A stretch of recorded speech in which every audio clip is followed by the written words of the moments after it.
Vin's been to a convention. I did. Ubisoft are charging money for their video games. And Ganondorf from the new trailer from Tears of the Kingdom is buff and hot, and people are losing their minds.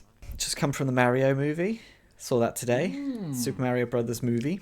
It's not Bowser, it's Jack Black as Bowser, but he has got that charisma, and again, he won me over, and I was like, okay, fine, I'm on board. I've just come from a games convention here in Norwich, where I'm staying in the UK. So yeah, I went over to the Norfolk Showground. I met up with our good friend Sam Webster, who we do the other podcast with, the Roundtable podcast. Yeah, and it was good to see him there. Like, he was showing off his game, Crisis Island. He makes instruction manuals for Switch games. Oh, how cool! My god! And they are so cool. If you're waiting for Mirage to come out, right, like the new Assassin's Creed game, new Assassin's Creed comes out, that's going to cost you what, like $60-$70, right? Or you can pay $20 to get access to that game as well as all the other games. I like it how casual that was. Chris is a fanboy for Bithell games, which is fine. There's nothing wrong with that.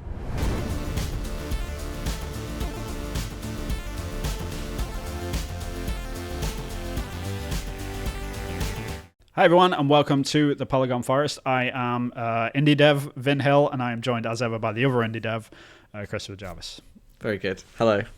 It's the best intro I got, man. I can't help it. Like we will find like a decent intro at one point, but like we were just saying in the pre-show, like we're not going to think about it too much. We're just going to banter our way to a good one. I think that'd be a good method, sort of thing. Natural. Oh well. So how's it going, man? It's going well. I've just come from the Mario movie. Saw that today. Super Mario Brothers movie. How was it? With my boy Harrison. It was good. Yeah, I can't complain. I was expecting a disaster. Because it's Mario's special. But they did all the right nods in the right places, and they covered all the bases. And I had a real problem with Chris Pratt being the voice of Mario. What, before the movie? Before the like movie, yeah. Okay. And now I've seen it, it's like, yeah, there is a reason why he is a A-lister. He is safe hands. He's good. Yeah, he's good. Yeah. And Charlie Day as Luigi was great. So, how was Jack Black's Bowser? that was the biggest one, where I was like, Bowser needs to have a deep, gruff, like dark, rich voice, and Jack Black is kind of top-endy and screamy. And so I had trouble with that initially, but again, seeing the film, it's not Bowser, it's Jack Black as Bowser, but he has got that charisma, and again, he won me over, and I was like, okay, fine, I'm on board. Like, so very quickly, cool. I was on board. Yeah. So the trailer and everything, and leading up to it, and the news, I was just like, no. Right. But then watching it's hard to be stubborn, not to be stubborn about that stuff, right? Especially when you, like the first Mario movie, like back in the early 90s, that absolute with Bob disaster. Hoskins, yeah. Ooh, that was something special. And if you're watching this, you're like, wait, what? Like that was a thing? It's like, yes, you should absolutely watch it. Totally watch it. Everyone should watch it, because it is just such a car wreck of a film. I just see it as an acid trip film with a slight smothering of Mario. It's got nothing really to do with Mario or video games or anything, but it's just there are plumbers in it. But there are plumbers in it, and they wear overalls, and that's about it. And they're called Mario and Luigi. Everything else is different. Yeah, it's set in like New York in a slum or something. It's quite awful. But yeah, if that's like your point of reference, you're going to be nervous about the new one, right? True. Yeah. Like you're going to go into it like kind of worried about this, but it does like bring on this like wider conversation like these like we're starting to get it, like movies and TV shows. Yeah, I think they finally figured it out. I don't mean like every single one's going to be great from now on, but I think they figured out there's like, a formula that works with people. Yeah. It pleases the 30-somethings. The kids are happy. Yeah, and the songs in there, and they're choosing the right talent to sell it. And but again, being true to the characters, and also adding a bit of the actor to it, so it's not like a wooden performance. It's a bit of them as well. Yeah, I think they're getting better. Yeah, I've got a weird sort of theory around that, and I think it's because a lot of people think, well, why don't they just stick to the game sort of thing, which doesn't always necessarily work. Because I think that's actually the problem that they've had in the past is like sometimes I know like people are going to be like, wait, what the hell are you talking about? But I think they sometimes stick to the source material a bit too much, because if you play those old games, like they're pretty awful, like in terms of like acting and stuff like that. Like they're very cheesy and very C tier like acting like movies, you know, them old horror movies, you know. Like I always point people to this, but go watch the intro for Resident Evil on the PlayStation 1. Just watch the FMV video, like the intro. Yeah. It is so egregiously terrible. Yeah. Like it's laughable, like how bad it is. But it's a beloved game, right? And everyone loves it and everyone remembers it in the back of their head. They've got like this nostalgia sort of imagery in the back of their head. Yeah. For what the film should be. And when the film comes out and it's close to that really cheesy source material, and they get confused and they're like, oh, this is terrible. Why didn't they just stick to the game? It's like, maybe they did a little bit. Yeah, maybe that was the problem. It doesn't translate well. Yeah. But now that you've said, like, now you've sort of mentioned it about the actors, like taking the actors and sort of finding this middle ground almost, right? Like that is a much more interesting sort of way of tackling it. And I think that's what's done it more than anything. I think you're right. Like Seth Green as Donkey Kong, it's like you can't... You wouldn't write that down, would you? And he does that Seth Green laugh. And it's like, but they totally and utterly, like, they're like, this is Donkey Kong and this is Seth Green's laugh. And they're merging, and you're just gonna have to deal with it. And the film basically does that. It's like, this is happening, and you're like, okay, fine. Like, it's not just like squeezed in there or like happened by accident. It's like, this is our version of Donkey Kong, and he's a side character, but he's well written. He's got his own motivations. He's got his own problems. He's got his own character arc, and there's the struggle and resolution in the story, and it like well written. Really well written. Works. Yeah. And it was one writer, which was interesting. I thought it'd be like a whole team of people, but the screenplay has got one credit on. I can't remember the chap's name, but so that was interesting as well. Because the other problem I think with this is that with these big franchises, it's death by committee, and they end up with a camel. A camel is a racehorse designed by committee, and it's just one person's vision. Someone I remember. I can't remember the movie, but there's a better example would be, you remember the Simpsons episode where Homer gets hired as a car designer? No, I don't remember that. And they just like, they let him go ham because they think it's like, oh yeah, like we need the average man to come in and build this car. So like, they get Homer Simpson off the street and he's like, yeah, I can design a car. It's this wacky, complete mess of a vehicle. And they're all like, what the hell is this? It's like, yeah, that's kind of the opposite effect sometimes when you just leave people to their own devices. But like there is a balance there in terms of like death by committee, but also like leaving it to single people as like well. Like Homer Simpson, maybe not your average Joe to write a film. Maybe get an experienced I think, honestly, like the main ticking point is like you can tell when someone's played the game and loved it. They're not just getting a contract to write a video game movie sort of thing. And they're the ones that really shine through. That's why, like you hear about the reason why, like The Last of Us does so well, for example, like on the HBO show, is that the writer of that like wrote Chernobyl as well, and he approached. I think he was the one that approached Naughty Dog and sort of said like, hey, I want to make this sort of thing.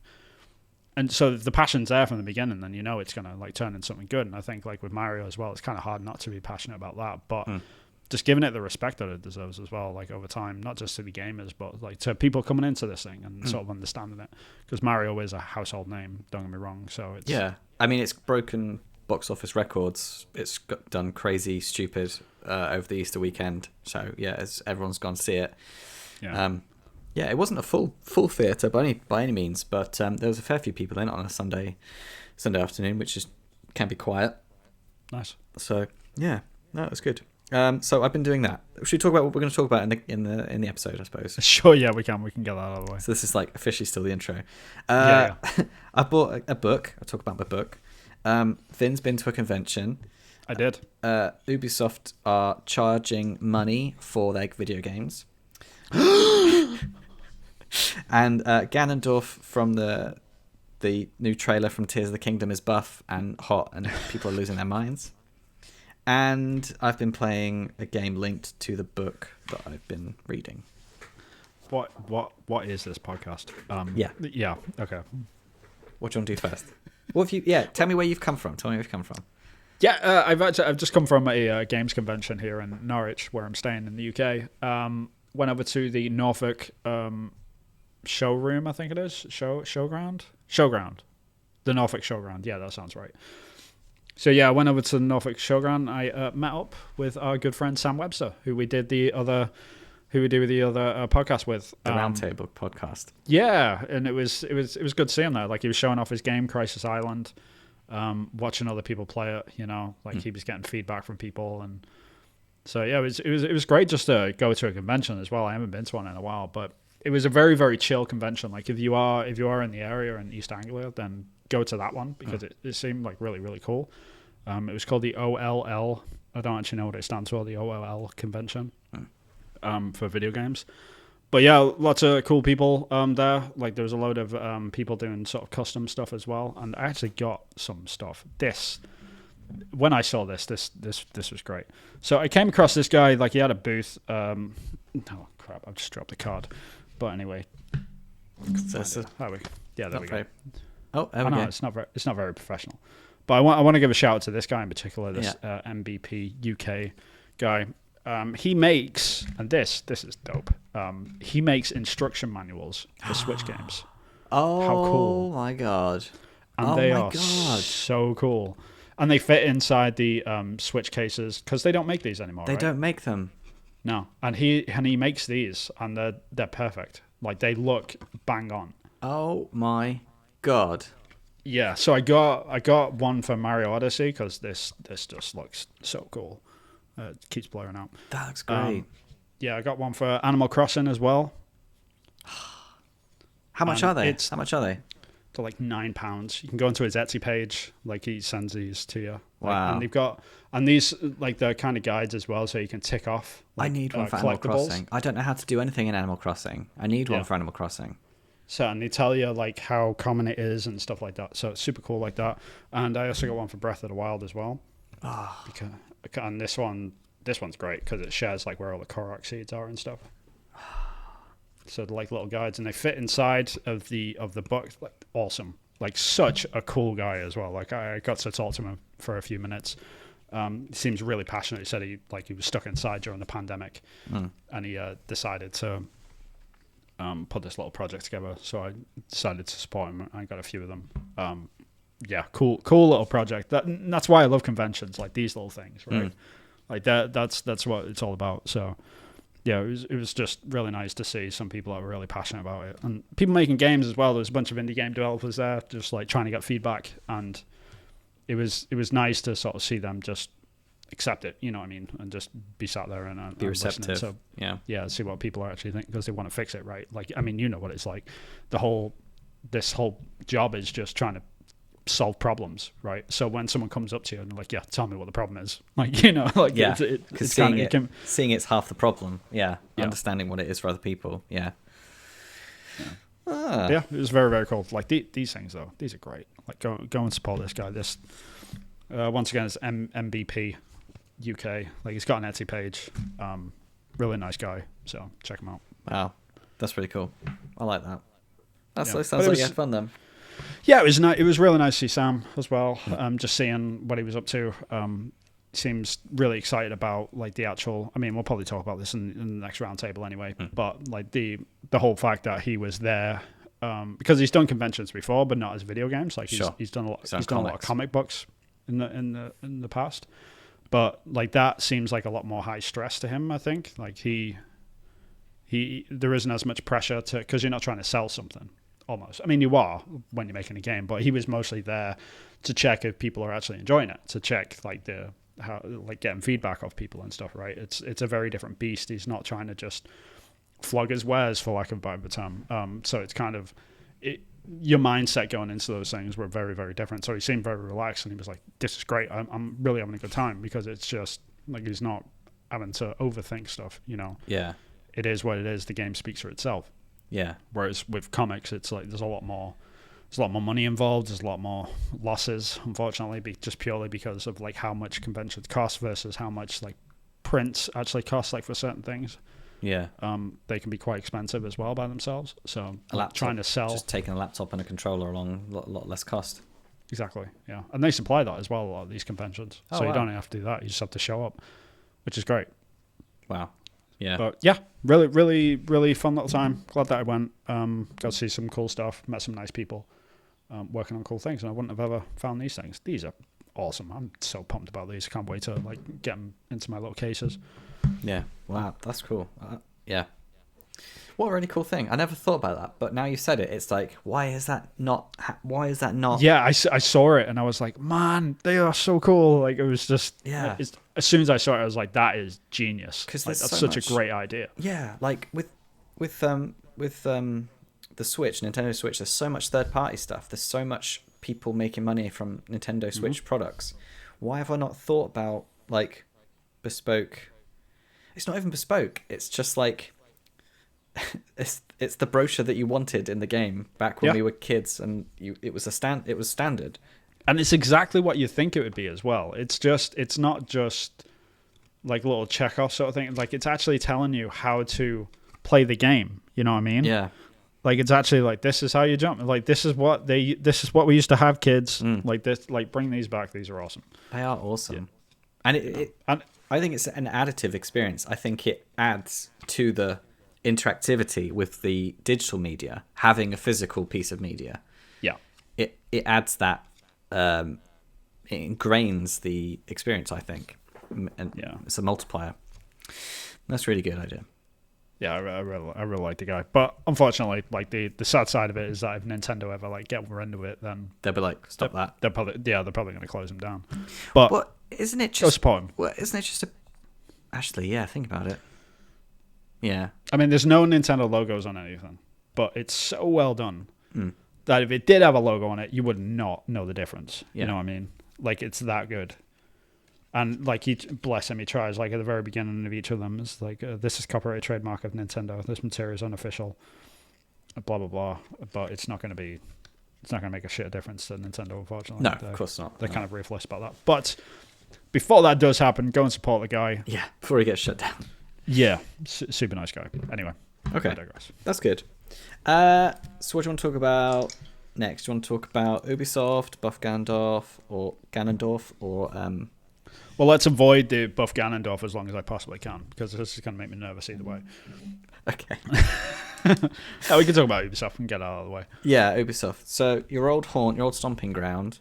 They thought it'd be a good idea to start selling their games through a subscription service on Xbox. Yes. But it's not through Game Pass. No. It's a separate subscription. So Ubisoft Plus, which is already available and has been available through PC. For about a year now, I think. Maybe a little bit longer. Okay. Might be like a year and a half, actually. It's been quite a bit. But yeah. And it's just like the Epic Game Store, basically. Yeah, it's the exact same as EA Play. So if you subscribe to EA Play, then they basically have a vault of all of their games. Not all of the games, but like really high profile ones, a good chunk of them. There's probably like 75% of their whole library in these vaults. You pay this subscription, you get automatic access to everything in the vault. With Ubisoft Plus, you do get new games coming in as well from that. That's the only difference between EA Play. EA Play is cheaper. I think it's only like $9.99 a month or something. But you don't get any brand new games come out. Like, you do get discounts on the new games that come out, but they're not there day and date. They're not going to be on the service from day one. Ubisoft Plus is a little bit better in that respect, but it is a little bit more expensive. I think it's $14.99 UK, so it's probably going to be about like $20 US. $19, I think. Yeah. Yeah, which that sounds like a lot to people, but as we were sort of talking in the pre-show, like if you're waiting for Mirage to come out, right, like the new Assassin's Creed game, new Assassin's Creed comes out, that's going to cost you what, like $60-$70, right?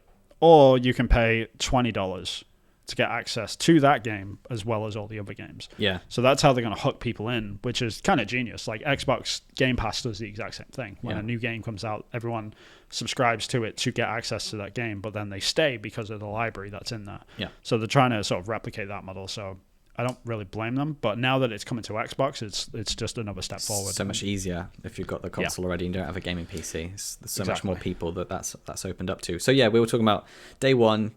subscribe, get Mirage, play Mirage, and then I was probably going to play Far Cry 6, is it? Yep. Because, again, that's not that old, and it's, premium AAA game. So Yeah. And that's how they get you, right? Because we were talking about this. Like you finish Mirage in a couple of weeks. Sweet. That's how long a new Assassin's Creed game normally takes. You finish that, and you're like, okay, sweet. I've still got like 2 weeks left on this subscription. I'm going to start Far Cry 6. And you only get halfway through that when the month is over.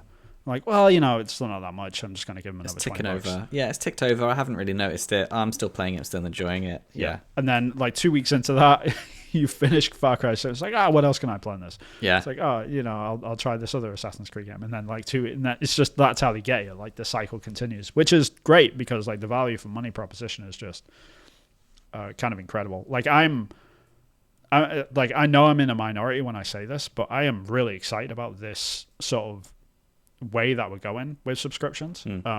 I prefer it because I probably spend, being kind of blunt about it, between $500 and $1,000 a year, I would say, on video games. Like, just, I buy a lot.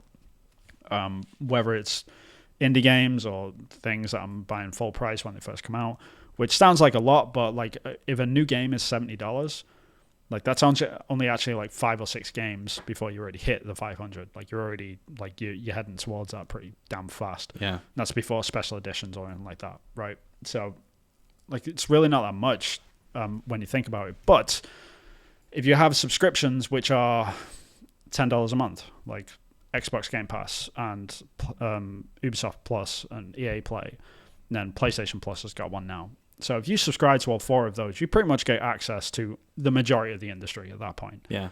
Right? For much less than $500 a year. Yeah. Much less. So like you're actually saving a bunch of money. If you're a hardcore gamer and playing more games. Yeah, hardcore gamer. If you're an avid gamer and you play a lot of video games, then it's actually a really good deal. That's why Game Pass is so popular right now. That's why people are loving it, is because it's such a good value proposition. And this just adds to the pile of that. And having access to it on console, I think it's great. Like there are, like I've been reading through the comments of these articles and people are scoffing at this, like, oh, like who wants to pay like £15 a month or something for this? And initially you think, who would do that? But then when you think about, I want to play at least 2 of those games, you're already saving money. Because that's like £140 or something. Yeah. Because like the fact of the matter is, like if you're buying Mirage, right? Like you buy it and it's yours. You've got it forever, right? You don't need a subscription after that. The difference is like when you subscribe to Ubisoft Plus, you play Mirage, you end the subscription, you don't have access to that game anymore. It's within the system. Yeah. That's all good and well. But how many times are you actually going to play that game? Right? Yeah. It's like if you're honest with yourself and it's like, you know what, I'm only ever going to play that game once. I'm going to play through it, enjoy it, maybe not enjoy it, but maybe I'll enjoy it. I'll play it once and then I'm good after that. So what's the difference between having a subscription? Like, because all you're doing then, if you're paying £15 versus 60, then you're getting like 6 months worth of content on top of like the new game that just came out. So I think that's where the power comes in with Ubisoft Plus over EA players, that new games are coming to the service day and day. Premium and people want them and they're going to have the most traffic. So yeah. And that's why people are so disappointed. Well, not disappointed. That's why there is like a subsection of people, and I'm one of them. People that are disappointed with PlayStation Plus, like their offerings, because there's no day and date games. It's just the older Vault games, which you're paying a premium price for.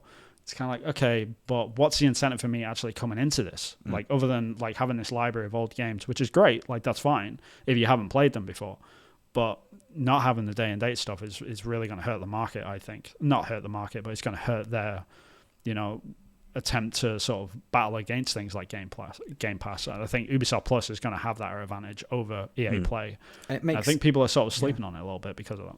And again, if you're in the market for a new console at the moment, this news is going to make Xbox seem more appealing. Like it's got more going for it as well. That's a great point, actually, because I don't know if Ubisoft Plus is actually already on PlayStation Plus. That's a good point. Don't know about that. I'm going to double check that. Everything I've seen here is saying that it's going to be on Xbox, so yeah, I'm not sure. I've not heard about PlayStation. I'm sure I would have heard on this article if it was on PlayStation, so I don't think it is. But it's an interesting point where you say about subscription and games, because what I used to do, I used to buy a game full price on near launch, play it, and then I'd trade it in and get a lot of my money back, and then buy a new game. Mostly, like that's what I would mostly do. Yeah. But now that I've got a subscription service, like I played the Jedi Fallen Order, and then that was on subscription, and I don't have the box and I didn't play it, but I've kept the subscription going, and now I'm playing it again because I'm waiting for Jedi Survivor to come out, and I'm pretty sure that's not going on Xbox Game Pass. I think it's probably gonna be a premium game, but it at least gives me, the subscription service at least gives me the opportunity to replay the old game, and I don't see much money extra leaving my account, and I get that, oh yeah, this is where I'm getting back into the swing of the Star Wars stuff, so that when the new game comes out, I can I can go at it, and I won't feel like a noob, as it were. And mainly for story, because it's about the Zepho and like the history of the Jedi and stuff like that, and so I'm getting back into the lore. You've actually tapped into what makes these services like so successful in a weird way, and they're basically making money on our incapability of being patient. Yeah. Like that's it, because everything in the EA Play sort of subscription model, like I was just saying, like you don't get day and date stuff, but if you wait 6 months, Jedi Fallen Order Survivor will be on EA Play, which also comes with Xbox Game Pass. Like it's actually a part of Game Pass now, which I think Ubisoft Plus is probably going to head that way as well, if not to PlayStation. So like if you just waited 6 months, you'd probably still get it for a lower price of like $10 or something. But it's just like these services. That's how they make their money. Like they want people to be impatient. They want it to like, hey, do you want this game now? Like, why don't you come over?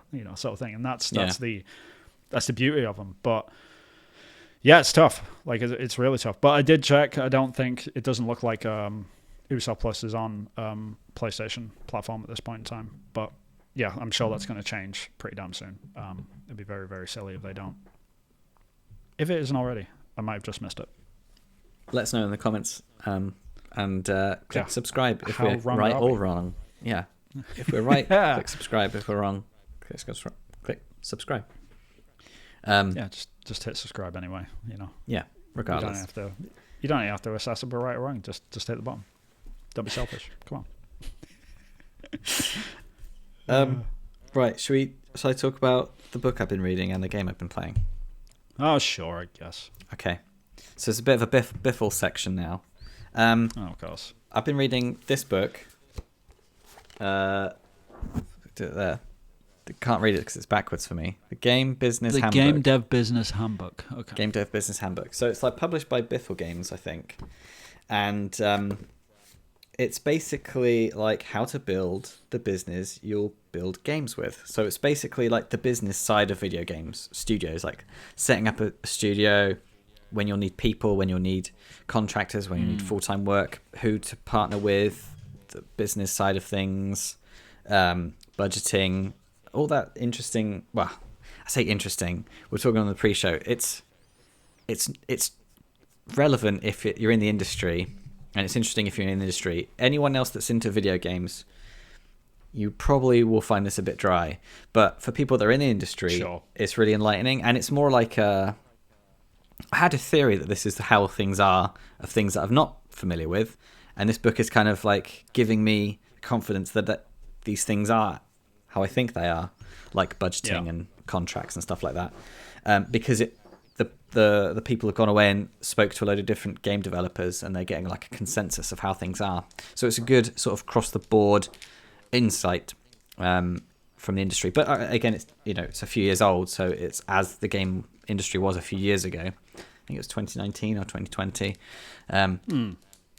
But yeah, I'm really enjoying it. It's not too old done. Yeah. No. Still quite relevant. And it's something like I'm somewhat of a fan of Bithell games. I watch the podcast and I like the games. I've not played all the games. But yeah, I like it how casual that was. Chris is a fanboy for Bithell games, which is fine. There's nothing wrong with that. Well, we've spoken that it's a good example of how to get into the industry and a good example of the sort of games to hit when you're trying to grow a business. Yeah, I think if I was going to listen to anyone on advice on how to build an indie studio, it would be Bithell Games. Just by himself, I don't even know if it is by himself, but going from Thomas Was Alone to the point that he's at right now, man, you must have some street smarts about the industry to get to that point. You can't scoff at that. It's the people he's brought along with him, I think, and the conversations. I know, but he's had the foresight to bring on those people and sort of listen to them in the right ways, and like the fact that he's gone from making this little game about squares to working on Disney games, going to Disneyland, going on the Disney rides. That's not bad going, dude. Yeah, and working with John Wick. He had John Wick, Hex. Yeah. He's got Tron. I've heard Tron that was Identity. a really interesting game. Yeah, I still need to get around to playing that. But what I have been playing is, which leads me on to the game I've been playing, Tron Identity. So that released only a few days ago. So that's hot off the press.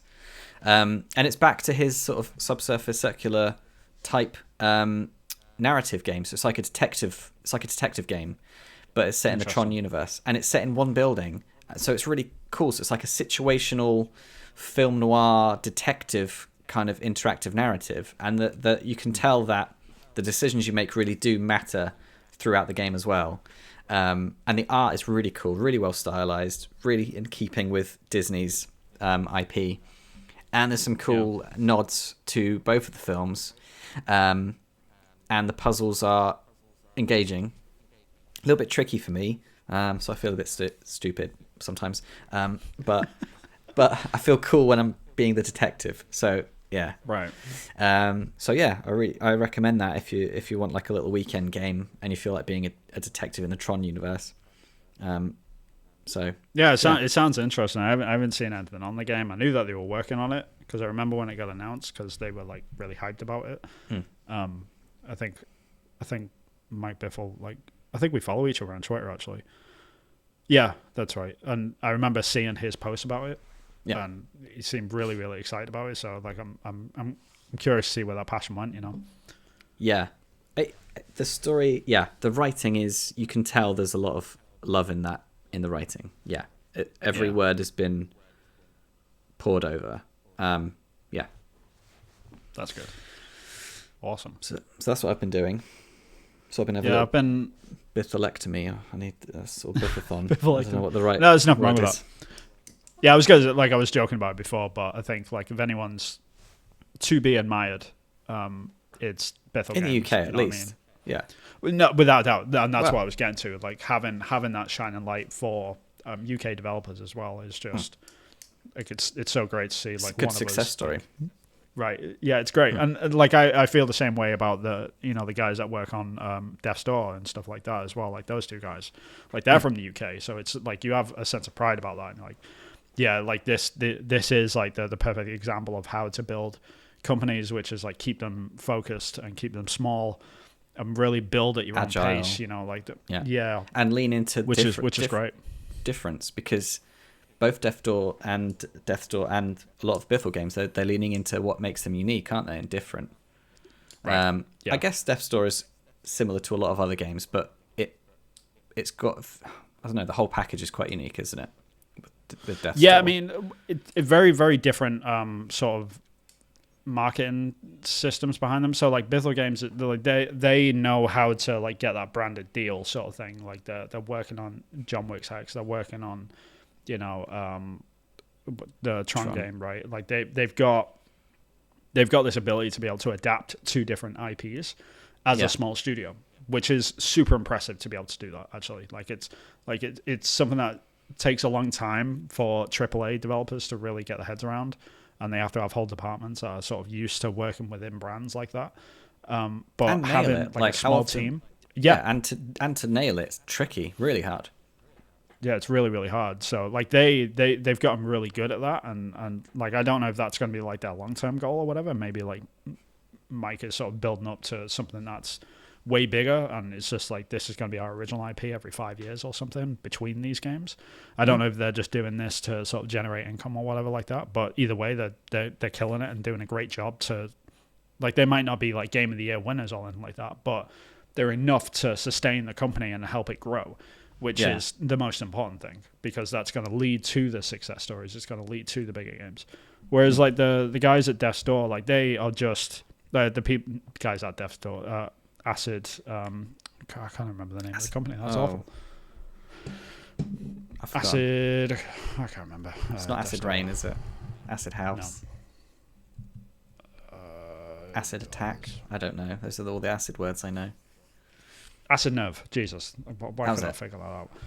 Right. So the folks at Acid Nerve, like they're very different because they're hyper focused on their original games, but they do it in such an economic way that there's no, there's no dependency upon anyone else. Like they are sort of self-dependent in that respect. Like they're making really sort of over-scoped games, for lack of a better term. Like they shouldn't be able to make games that look like Death's Door with just like a couple of people like full-time.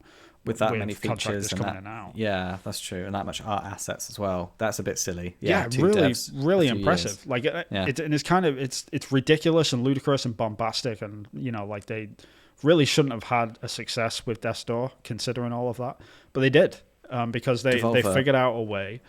Yeah, they figured out. I mean, before they were with Devolver, right? Like the game wasn't even picked up by Devolver until later on. Like they bought the game after it was released, so they didn't even help them make it. I don't think it was very much like an independent sort of venture for them. So like they figured out a way where it's not like, let's build the next AAA game studio, right? They figured out a way like, how can we be successful in this space with just the two of us, and they've figured that out, and that's great. I'm super excited to see what they could do next with just two people, because like I'm not expecting bigger things. Like if it was like Death's Door 2, I would be happy with that. Like, I really would. Yeah, because even the music was one of them, wasn't it? So good. It's just so like good. That's too many skills between two people. That's just ridiculous, and just a bit of art outsourced. Yeah, I think the music is outsourced as well. But they've been working with the same guy for years. Oh, okay. That's the thing. So, and it's just like some guy that they started off when they were making little pixel art jam games. Yeah. And they've sort of built into this thing, and it's great. Like it's really good to see. Yeah, that's this book goes into detail about, working with the right people. Like, try out some contractors and you'll see which fits really well. There is inherent risk in that they go off and get a full-time job going somewhere else, but working with the right people is the best recipe to make good games. Yeah, without a doubt. Yeah, I mean, I just kind of feel like, and we've spoken about this before, but things with Hillfolk games and stuff. Like, I'm working on Long Gone at the moment. Like, the ultimate dream is to sort of follow that and be like, okay, cool. Like, if I've got enough to like have 2 or 3 developers, like to have a company within 2 or 3 developers, including myself, like that would be the perfect size to make games with, in my opinion, because it just like all of the games which I love. I kind of like in the indie space, like recently, I've sort of gone down that path where it's like really small teams achieving really cool stuff. Yeah. And they're not necessarily going, let's make all the best graphics in the world. Let's make the best features. It's just like, no, let's just make fun games that people enjoy. Stylized. They might not, they might not reinvent the wheel. They might not like bring something to the table which is like stupidly unique, but they're just fun. And there might be a love letter to a genre or a game that already exists. Exactly. But you're always standing on the shoulders of giants in some capacity, regardless of whether or not you're. Without a doubt, it looks like you're going down another route. So I mean, because like in the back of my head, everyone's got a game genre that they want to try one day. Every developer is out there. I've got a few. I really want to make a Metroidvania one day. Like that's always been inside of me, and I do want to do that one day.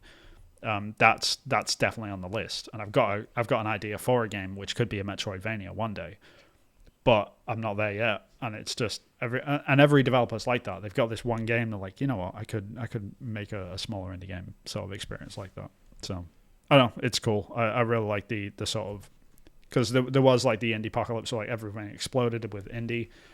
Like it was doing really, really well, and then suddenly just died off because it got oversaturated for the most part. But I think the smaller teams that are sort of like rising above that and doing great work. Like they're the ones that really interest me right now. That's why it's super impressive to see Bithell Games doing well. It's super impressive to see Acid Nerve doing well. Like people like that, like House with Untitled Goose Game. Like these guys are just coming out of nowhere. They were just out of the gate. Doesn't necessarily be guys. Yeah. It's just nice to see like these teams like bubble up and just like, you know what, like we can do something fun here, and it's great. I love it. Yeah. Video games industry is awesome. It is awesome. It's a very cool place to work. I'm Indeed. I'm having a great time working in it. Soak it up, buddy. Yeah. So what's next? Buff Ganondorf. There we go. So, Legends of Zelda. All right, tell me the Kingdom. story behind this. Like, what's this about? So, there's a new trailer for Tears of the Kingdom, Legends of Zelda game coming out on the Switch, which is coming out soon. May 12th, I think. And you see Buff Ganondorf. So Ganondorf, I remember back in the day. Is that official name, or is that just what you I think that's titled him? what the internet's calling him, Buff Ganondorf. Okay. I remember. Actually, it's same thing happened with Resident Evil 7, I think it was, when like the tall vampire lady. Yes. The internet. What was her nickname? Oh. She had a nickname. I can't remember. Before they knew her real name. Before they knew her real name. I can't remember what her name was. It's just like tall vampire lady. Thick vampire. Yeah, thick vampire lady. I can't remember what it was. But yeah, similar thing, I guess. Yeah, so this is Buff Ganondorf. And yeah, the memes are going off the charts. It's making some people feel some things they didn't know they could feel for a cartoon villain. And he's supposed to be, hated, but just his stature and his what we've seen of him in the trailer has caused some sensations in some games. Hearts to pump. Yeah, and so there's tweets like, "Can we just not fight? Can we just go around the back of the castle and make out for a while instead?" and stuff like that. And comments in that sort of vein, which is quite funny. Makes him happy. Yeah. So the internet is really liking Buff Ganondorf. Basically, he's looking. Oh. Do you know what he reminds me of? This new design. It reminds me of like a Tekken character, like really, really buff fighting guy, like old but buff and powerful as heck. That sounds like it looks like he could be on the roster for a Tekken like 7 or 8. I mean, it sounds like a perfect man for you, man. That's all I can say. If you want to run your fingers through his beard or his chest hair while you're thinking about all of that, then go for it. But yeah. I bought. I've never played Legends of Zelda Ocarina of Time. Breath of the Wild. So I've got that downloaded and I've been playing that in preparation for Tears of the Kingdom coming out, because at this stage now, especially with all the new trailers, it's just got to that point where it's just I can't ignore it. I had to go out and do it because people must be on something. Everyone should play Breath of the Wild, absolutely. Yeah. Like it's a great game. It's just I will stand by my gripe of like the core loop is broken because of the broken weapons. Well, I'm just running around enemies at this stage. I'm not bothering to engage with them. I'm just like getting from one mission to the next. And if there's no reason to fight them. I'm just going around at this stage. But I know that I'm gathering skills. I'm going to the different temples, so I know that I'm not like I know that when I get the glider, and I can leave the area, that's the end of the tutorial stage, and then I might bother about fighting. But until then, I can just ignore them. Yeah. It's just like all the enemies just drop like goblin horns. It's like, cool, what'd you do with this? Nothing. Okay, sweet. So why are they dropping them? Why do I need to fight? And then as soon as you realize that, it just breaks the whole like fighting system. Like, okay, cool. So I don't have to fight anything. You don't level up. There's no leveling up. They don't drop of anything of significance, and you can avoid like all of the enemies in the open world, and it doesn't make that much of a difference. Because I'm wandering around and I'm just finding weapons just laying around. Yeah, that's the problem. And like with the weapon breaks as well, you'll get into this weird habit. Try and break out of it consciously, otherwise it sort of ruins the game. Okay. And it's something that is built into the game as well, like this idea of like, okay, I found a cool weapon, I'm going to keep this on my back, and I'm not going to use it because I might really need it later. And you'll carry on playing, you'll be using the crappy like axe that you keep finding over and over again, and you'll go through the whole game with this great weapon on your back, and you're never going to use it. Then you get to the last bit, and then you'll just end up using like one sword, so you've wasted all of these weapons that are on your back, and you've just been using crappy ones. So use the good sword. Get out of that habit. Yeah. When you get a sword, just be like, all right, I'm just going to use this, and just use it. Don't put it on your back, because I fell into that trap. Every single person I've spoken to that's played this game does the exact same thing as well. They put the great swords on their back and like, okay, I'm not gonna use that because I might need it later. Yeah. That's and then you find the crappy one to use instead, and it's just it's such a stupid design. I don't understand why they made weapon breaks. It just ruins the game for me sometimes. It's like I just don't understand it. That is the same with like posh bottles of champagne or posh bottles of wine. If you get gifted whiskey, Or whiskey whiskey, is the same thing. Open it, drink it. People man. Like people that have whiskey on their shelf. Oh yeah, it was a really expensive bottle of whiskey, so I'm never gonna drink it. They die and inherit to their kids, and then they keep and they're like, oh, it's a really expensive bottle of whiskey. I'm never gonna drink it. It's like just drink the whiskey. Yeah, just drink it. Yeah, yeah, yep. Drink it. It's there to be enjoyed. The people that made it wanted you to enjoy a drink that didn't want you to. This is what any alcoholic drink that doesn't have an expiration on it, like that can't go out of date and only gets better, like wine and stuff like that. They're the worst things in the world to buy. Like, buy something with an expiration date on it because you have to drink it, right? Same thing with swords in Zelda, I guess. Like, just use the damn sword. They should have time. Like, you pick up the sword, like, you've got 30 minutes to use this. Sweet. Start using it. That's what it should be. That's just interesting. That's interesting. Like, this sword will evaporate in 30 minutes. Go. A timer. All right, sweet. I'm just gonna use the hell out of this thing, right? Like, that's what it should be like. But instead, they're like, you don't have to use this right now.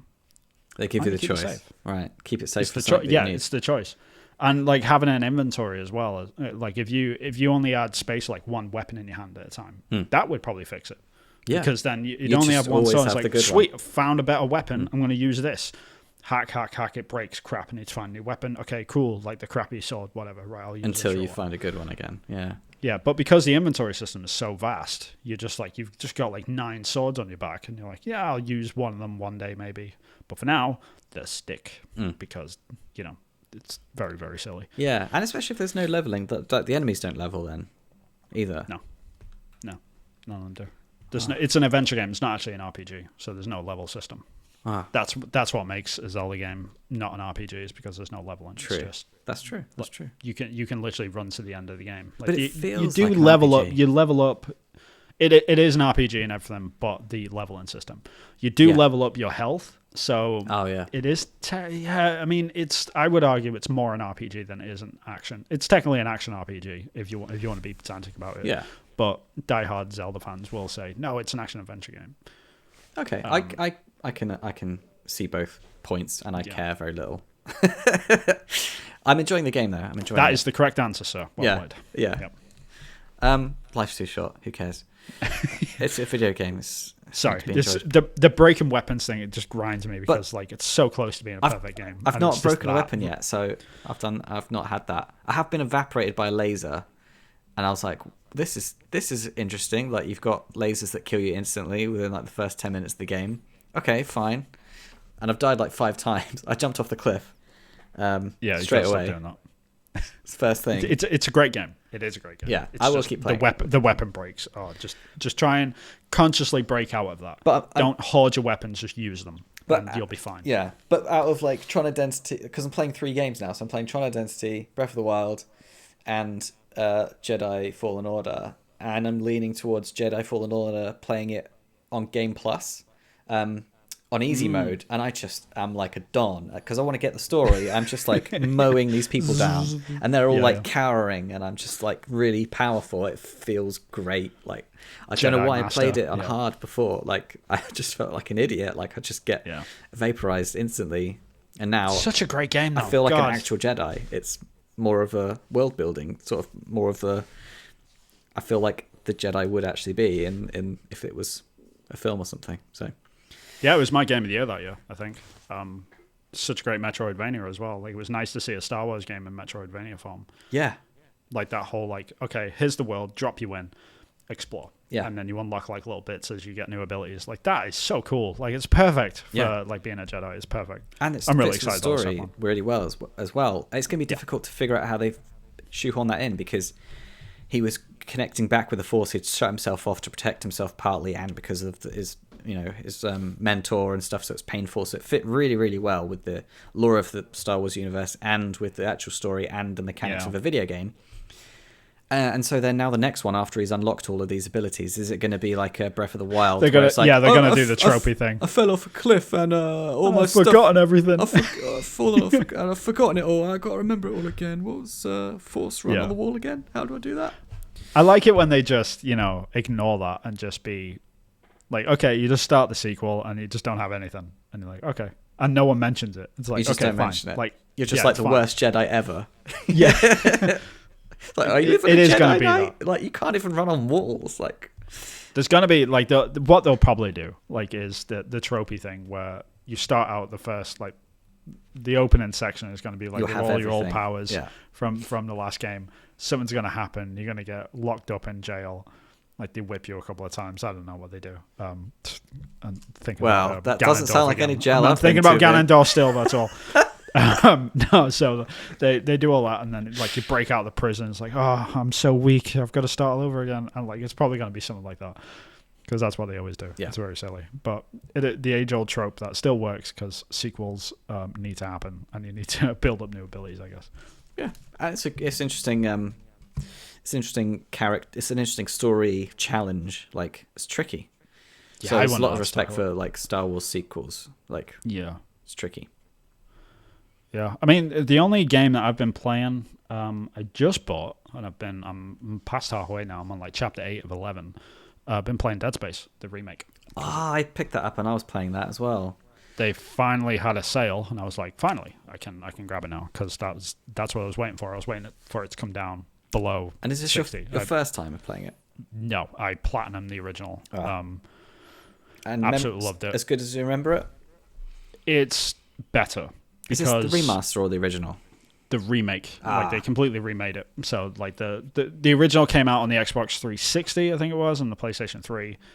They did re-release it on Xbox Game Pass. It was on there, and that's got like the 4K upgrades and like the frame rate update and stuff. Yeah. But that just comes with Xbox anyway. Like it's not actually like a remaster. Like it's just like a part of their feature set, which is I still love Xbox for that. The fact that it just works, like to like play a game without any patches. It's just now it's 60 FPS because we said so. Yeah. It's like, what? Why hasn't every game done this? And it's awesome. I love it when they do that. So there's that, and then there's the remake, which came out last year, which was done by EA Motive, the folks over in the Montreal studio, actually. Fun fact, probably like most of the people who worked on that game worked on Watch Dogs Legion, so I know a bunch of people that worked on this game. Really, really, really interesting. But yeah, God forbid, like anyone from Ubisoft did anything good. But yeah, like it's I was going to play it. Now I'm not going to bother. I know, like I don't blame you, man. Like it's filled with microtransactions. I'm joking. There's none. Towers everywhere on this spaceship. It's just ridiculous. You know what I mean? Just absolutely ridiculous. Just so many towers. And just the leap of faith was really unnecessary, especially in the metal suit. You know what I mean? And in space, you don't go anywhere. Exactly. You just jump off and he's just there, floating around. That's it. Yeah, jokes aside, no, it's a great remake. It's really, really good. Because they didn't just remake it. It isn't like a straight one-to-one remake. They've actually expanded some of the story in places. So in the original, Isaac, the main character, he didn't speak at all. He was a silent protagonist. Yeah. And everyone just spoke at him. And then he finally takes his helmet off at the end, and you sort of see his face. He's like, I talk like this. I did it. I can't believe I finished it. It's just like a really squeaky cockney voice just to annoy all the audience. So like that would have been hilarious. Oh, that was tough. Right, just like a really obnoxious like Brooklyn accent or something. It would have been great. But no, it was silent protagonist. You didn't see his face, but in this one, like within seconds of starting the game, his helmet's off. You see his face. He's talking. He's got like a lot more backstory. Side quests in this game now, which is kind of cool. Like the fact that it isn't just like you're just trying to get off the ship. Like there's other stuff going around, and you're learning more about like the characters, and you're learning about your own backstory. The chick that you're trying to find, Nicole, like your partner in the game, you're trying to find her, and so you'll learn more about her backstory and all the sub characters that you know and love. It does get a little bit confusing at times, like where there's a lot going on, and there's a lot of sub stories that are like, okay, like I need to just ignore all this for the time being. It's like, okay, what's going on in the main story again? I can't quite remember. And so there's a little bit of that, but that might just be a personal thing. But I really like how they've expanded it and how they've like really thought about like how can we like flesh these characters out even more. But yeah, I mean, game looks stunning. It's one of those games where you're playing as a remake, and you think, yeah, looks pretty much the same. This is how it used to look, right? And then you go and look at footage of the original Dead Space, and like, holy crap, they did a lot. Like it does not look the same at all. Like the original looks like absolute garbage next to it, even though like nostalgia is a beautiful place. You know what I mean? It's one of those types of games where you don't really recognize how they updated it and how good of a job you did until you actually compare it to the original. Yeah. It's one of those, but yeah, fantastic remake so far. I'm really, really enjoying it. Yeah, I'm enjoying the 4K version, like the 60 FPS 4K textures one. Because I never played it back in the day, so I don't have that memory of it being perfect. And yeah, it's a bit clunky, as you'd expect, but sure. The game came out in 2008. Yeah, like it is an old game. But it's impressive. It's an old boy. The amount of mechanics in the game within the first hour, I was just impressed with. Just like how rich mechanically, like all the different, like where you go through the space bit, and there's a bit where you walk slowly, and there's a bit where you jump across the bit. Like zero gravity stuff, right? and the, super interesting. The enemies in that as well. I was like, wow, you've got lots of stuff going on all at the same time. And like the slowing down of things as well. I was like technically, it's impressive achievement back in the day of what you could do. Yeah, I remember like the thing that struck me the most, and I still remember it because it stuck with me so well, was the whole like, okay, here's a zombie game, because that's exactly what it is. Yeah. Here's a zombie game where you don't shoot anything in the head, and if you do, you actually get punished for it. And it's like, wait, what? So you've got to like the fact that the game had to like reformat your brain. It's like, okay, don't shoot the head, shoot the limbs. You know, like that really messes with you at first in a great way, because it sort of like adds this tension, because like something comes around the corner and the first thing that you do is pull up the gun and aim at the head. Yeah. And it's like, nope, that's wrong. And then like panic starts to set in. You're like, oh crap, I've got to shoot. And it's like swinging at you, and you're trying to shoot these arms off. And it's just like everything is just because the most sort of still thing on its head, on its body, is its head. Yeah. And all so that's what you want to shoot around. Yeah. Yeah, but you're like, oh wait, stop moving, sort of thing. And it's just like this panic sets in when it gets closer and closer. And that is still absolutely the case in the remake as well. Yeah. The remake is really, really good. I can't recommend it enough, but. Yeah, I still stand by what I originally said, which is like it being full price. I don't agree with that still. I don't think it should have been a full price game. It should have been knocked down to like $40 or something, just to like throw people a bone that have played it. The design is already solved on a lot of this game. Like there's really no need for it to be full price still. So yeah, but fantastic remake. Like they should be applauded. It's a really, really great game. Yeah. That was it, wasn't it? I think are we out of stuff to talk about? Yeah, we've done it. Okay, cool. I'm 57 minutes in. Ooh, how perfect is that? That's pretty good. God. Yeah, that's pretty good. Even our regular viewers, all two of you, are going to be like, Jesus, they're on time again. This is getting weird.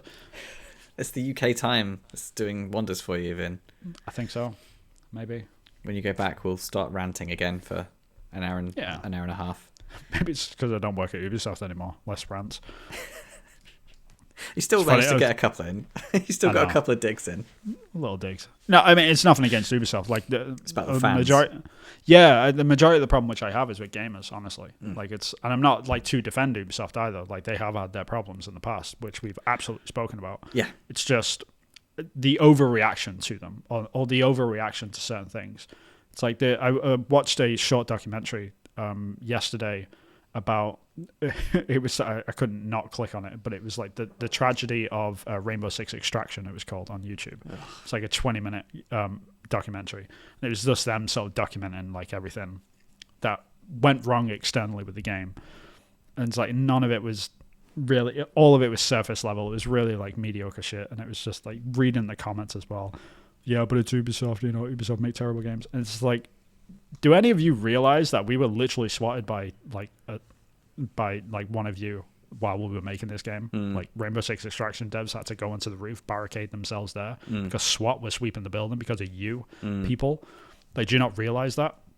And they're all like complaining about stuff like, why are they making wacky games? It's like, because you keep buying them. Yeah, that's why. Yeah, stop buying them and they'll make something else.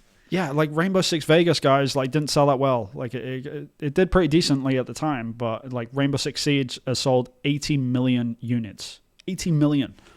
With all its wacky expansions and its crazy characters, you keep buying this stuff. That's why they keep making this sort of stuff. So when they complain about that and like, well, we don't want this, it's like, yeah, you do. And you absolutely do. And if you want straight cut shooter, there's plenty of choice. You don't have to buy the Ubisoft option.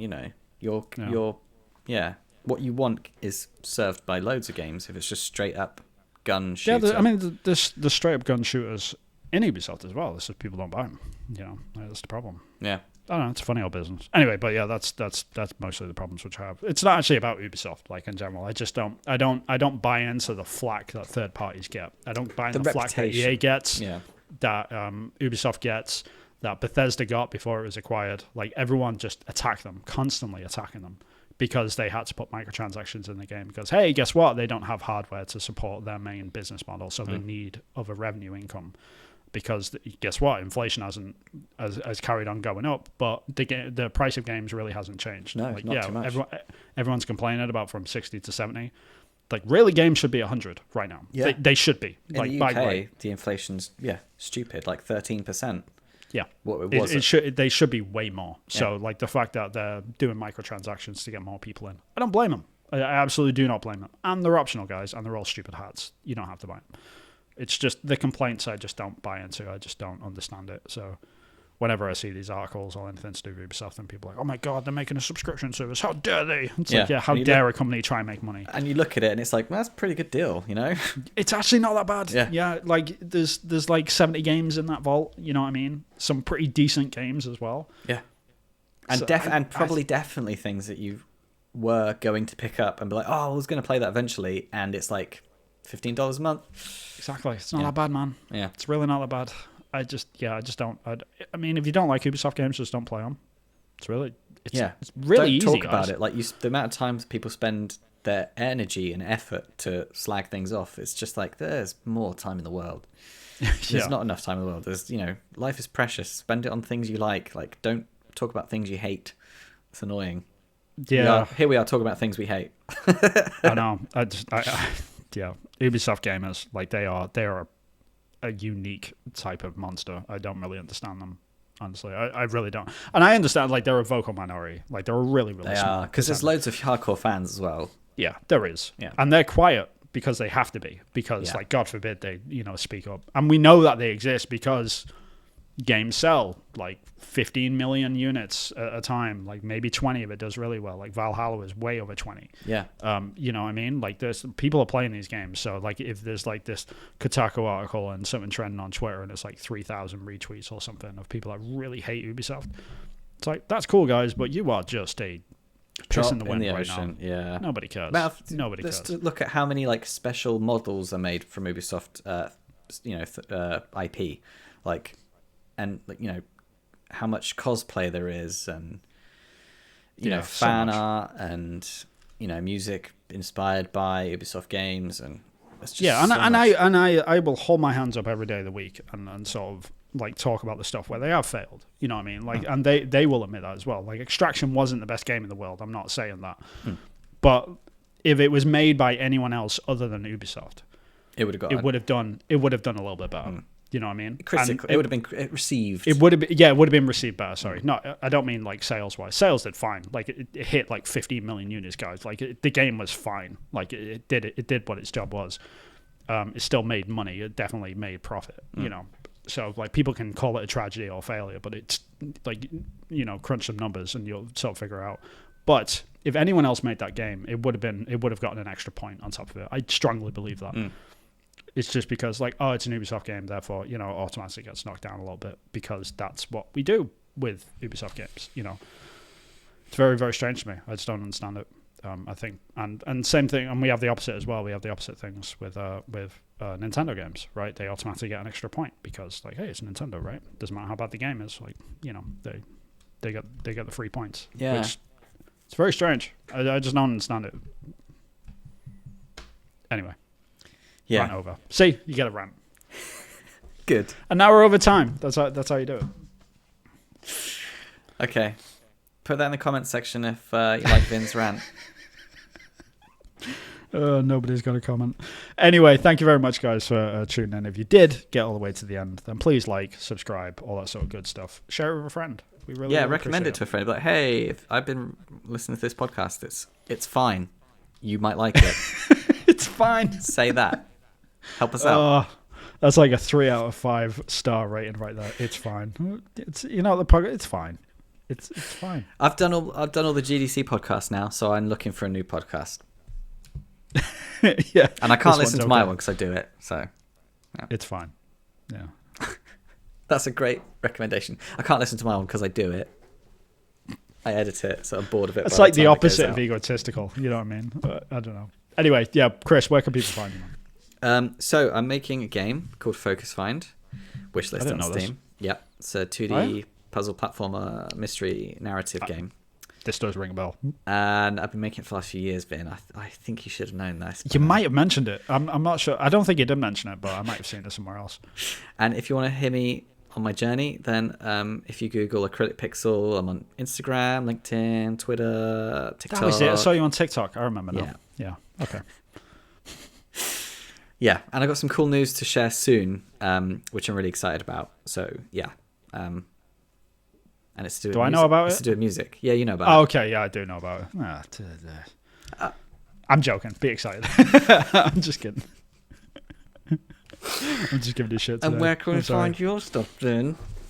Nowhere. I don't do anything. I do absolutely nothing these days. No, you can find me on at Hillthought Games on YouTube, Twitter, and TikTok as well. I'm on there as well. I do need to start building up my Instagram because I think TikTok is probably going to die at some point in the next couple of years. So I need to start building up somewhere else, I guess. Because don't do a business one. I've done a business one and this just dives. But my personal one is doing way better than the business one. It's just I don't understand it. It's ridiculous. So I don't have an LLC anyway, so I do need to sort that out at some point. You don't need. You just go. Do you want it to be a business Instagram? Yes or no? And it's just that. Oh, okay, right. That's what you mean. Yeah, got you. Yeah. So yeah, I do need to get on there. But yeah, for the time being, just Google Hillthought Games. You find my game Long Gone. It's on Steam as well. Please give it a wish list, as well as Chris's game Focus Find. Please go and give us a wish list. It makes us very, very cheerful when we get one. We're like when we see that graph go up, it's like yeah baby, it's like that is our dopamine hits. That's how we get that's how we get through the days. That and a lot of coffee. But yeah, please go wishlist. But until next time, thank you very much, guys, and we'll see you in the next one. Take care. Bye. Yeah, seriously, go buy these. These are awesome. I'm really happy with these. I'm glad I bought them. They're very cool. Yeah.